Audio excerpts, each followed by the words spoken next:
Assalomu alaykum hammaga. Mana bugungi videomuz elektrokat yo'l haqqında bo'ladi. Tok orqali uylarni isitish. Ikki telli bu.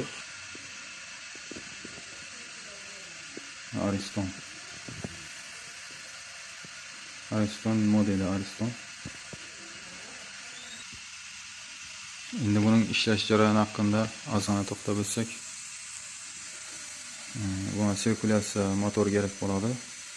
Ten qo'yiladi. Shu bu kutur bozorda sotiladi. Do'konlarda olib qo'yiladi.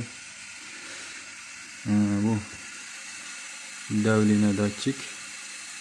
Buna suv 1 atmosfera suv beriladi.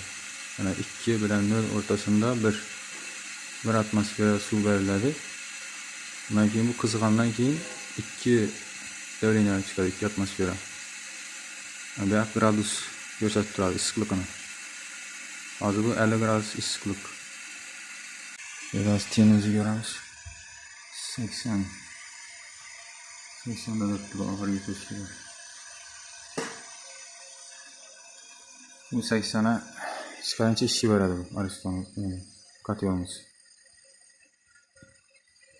80. Yere chiqarish uchun to'xtam ishi beradi. 80 chiqsa, o'zi bunun içinde nesi var? Termostatı ajratib beradi issiqlikni. Kontakt ajratadi.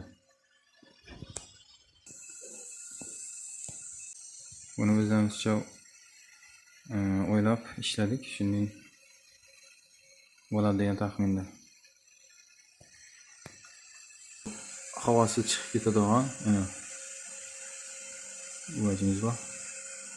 Endi 3 rez arqa qatag'animizdan keyin 3 rez arqa qaytarib qo'yamiz. Havası chiqib turadi. Suv chiqib ketmaydi bu narsalar. Yaxshi ishlab turibdi bu narsa.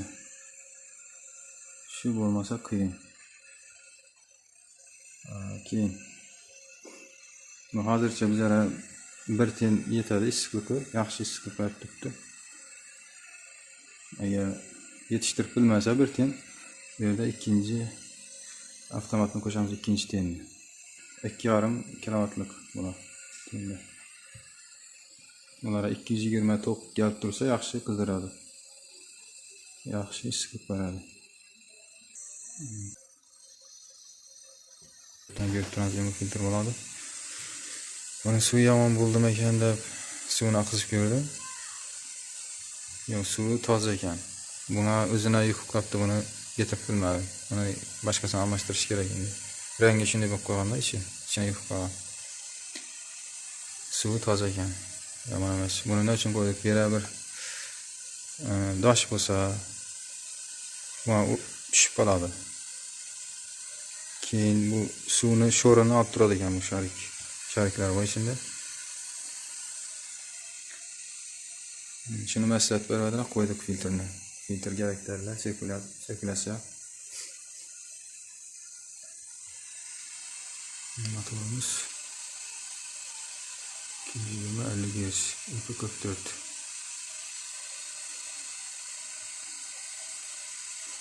%0,21 amper birinchi skorsda 0,21 amper tortadi ekan, ikkinchi skorsda 0,34. Üçüncü skorsda 0,46. Hozir üçüncü skorsda turibdi.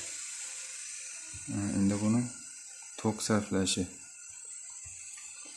2,5 kilovat. 1 soatda 2,5 kilovat. 10 soatda 25 kilovat. Buni pula hisoblab ko'rdik. Gününe şu 15.000 so'mlik tok sarflaydi ekan. Endi o'tin ko'mirlardan baribir plus taraflari ko'p ekan buning. Plus tarafi bor ekan baribir. Buni endi qizdirib turgan radiator biomaterial. Endi bu issiqlik chiqarib turgan radiatorlarga ko'rsataman hozir. Bular endi ishlamaydi. Gaz bor vaqtda ishlab turadi bu narsalar. Hozir gaz yo'q. Yo'qlik sababli tok bor. Tok orqali isitish yo'lini o'tdik.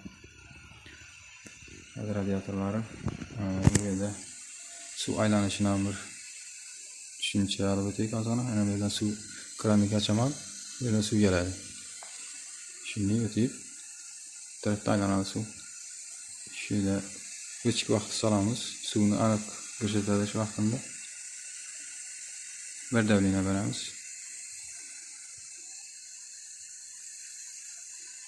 Shunda deb aylanadi suv. Oddiy uslubda bu. Oddiy uslubda o'tdi. O'zimiz ishladik. Suv shu bir yo'l bo'ylab aylanadi. Suv. Mana bu alyuminiy truba. Bundan ham issiqlik chiqadi oz miqdorda. Ularni qo'lda qatib qo'yiladi. Hamma narsasi olinib, qaytadan boshqalar ishlatish mumkin. Zayi bo'lmaydi hech bir. Ish taraflari yaxshi. Mana suv sig'imi bilan radiatorlarga suv tez boradi. Birinchi to'chkalarimiz 20 kabradan issiqlik yaxshi chiqish uchun 20 sini qo'ydik biz.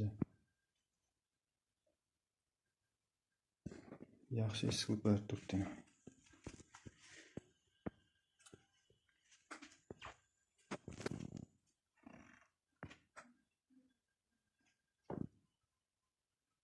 Üç xonaga ishladik buni.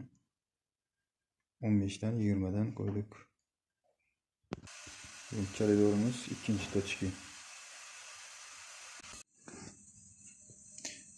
Üçüncü xonamizda shu 20 qavurg'a bor. Yurtimiz 15. Bir necha 15 qo'ydik. Bu yerga koridor bo'lgani sababli ko'p issiqlik shart emas bu yerga. Shuning uchun 15 ni qo'ydik. Boshqa xonalarga issiqlik ko'proq borishlik sababli. Bu vakuumimiz mabodo suv ozayib qolsa, vakuumning hisobida ozroq suv turadi.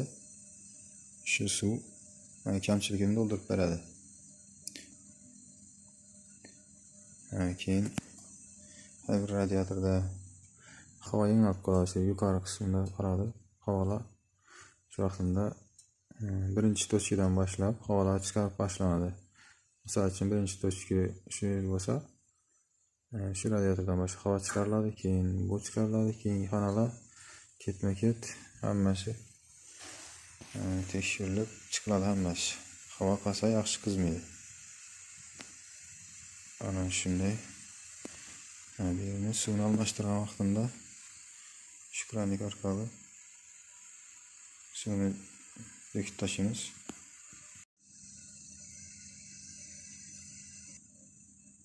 Ana videomiz davomida kamchiliklar bo'lsa uzr so'raymiz. Tushunmaganlaringiz bo'lsa kommentariyga yozib qoldiraverasizlar. Bu elektr kotyolimiz eng oddiy uslubda ishlangan. Buning variantlari ko'p, boshqacha. Xudo xolasa keyingi videolarimizda boshqacha variantlarni ko'rsatib boramiz.